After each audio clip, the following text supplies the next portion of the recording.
கட்டத்தில் அம்பாவாதே எனும் சிற்றூரில் பனி விலகாத காலை பொழுதினில் வயல்வெளிக்கிடையே ஒற்றையடி பாதையில் ஒரு சிறுவன் தாவி குதித்து ஓடினான். அன்றுதான் அவனது பள்ளி முதல் நாள்.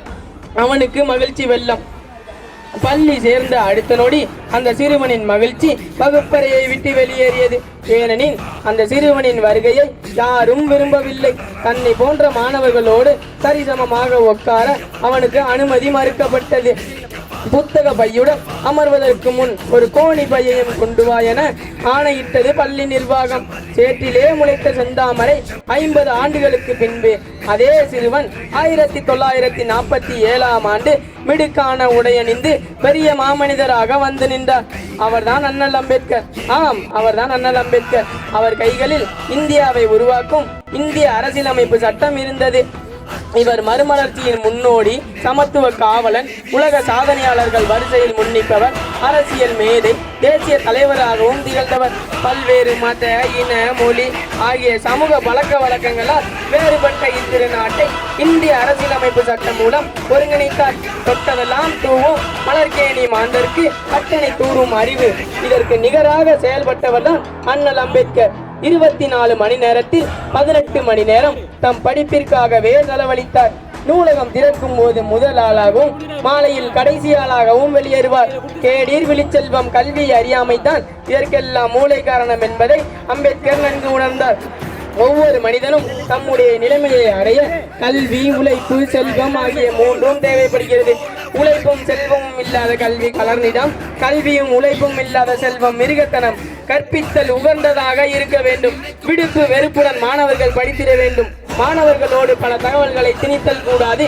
அவர்களுடன் ஊக்கத்தை தூண்டுவதாகவும் தனித்திறமையை வெளிக்கொணர்வதாகவும் இருக்க வேண்டும். கல்வி என்பது எட்டும் கனியாக இருக்க வேண்டும்.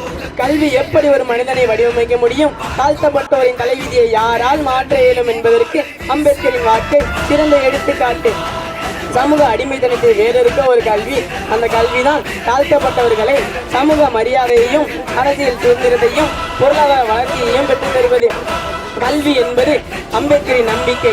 இதை அனைவரும் பெற வேண்டும் என்பதற்காக சிறந்த நிறுவனங்களில் இடஒதுக்கீடு செயல் இந்திய அரசியலமைப்பு சட்டத்தில் சிறப்புரிமை கொண்டு வந்தார். இது கல்வியாளரின் சிந்தனை என்பதை யாரும் மறுக்க இயலாது. ஆரம்ப கல்வி மற்றும் உயர்நிலை கல்வி சிறுபான்மையினர் அனைவரும் வற்புறுத்தி வாய்ப்படுத்திய டாக்டர் அம்பேத்கர் இவர் சிறந்த கல்வியாளராக திகழ்ந்தவர். சமூக அடிமைத்தனத்தை, சமூக மரியாதையை பரப்ப வேண்டும். இது நம் கொள்கைகளை அனைவரும் நிறைவேற்ற வேண்டும். கல்வியை பரப்ப விடுதிகளை திறந்தார். கலாச்சாரத்தை பரப்ப நூலகங்களை திறந்தார். சமூக முன்னேற்ற விவசாய பள்ளியை திறந்தார். 1926ஆம் ஆண்டு மக்கள் கல்வி கழகம் அமைத்து பல முயற்சிகளை பாரத ரத்னா அம்பேத்கர் என்று மார்பு துடிக்க எந்த அச்சமின்றி ஆணித்தனமாக சொல்வேன். அம்பேத்கரின் கவிதை: உழைப்பவன் அடிமை இல்லை, ஊதியம் கொடுப்பவன் கடவுள் இல்லை. ஜாதிதான் சமூகம் என்றால் வீசுகின்ற காற்றும் கூட விஷம் பரவட்டும். நாம் வணங்கும் தெய்வங்கள் 3. முதல் தெய்வம் அறிவு, இரண்டாவது தெய்வம் சுயமரியாதை, மூன்றாவது தெய்வம் நன்னடத்தை. எனக்கு கொடுக்கப்பட்ட நேரமோ சுருக்கம். இன்னும் பேசினால் வரும் பிணக்கம். இத்துடன் உரையை முடித்துக் கொள்கிறேன். வணக்கம்.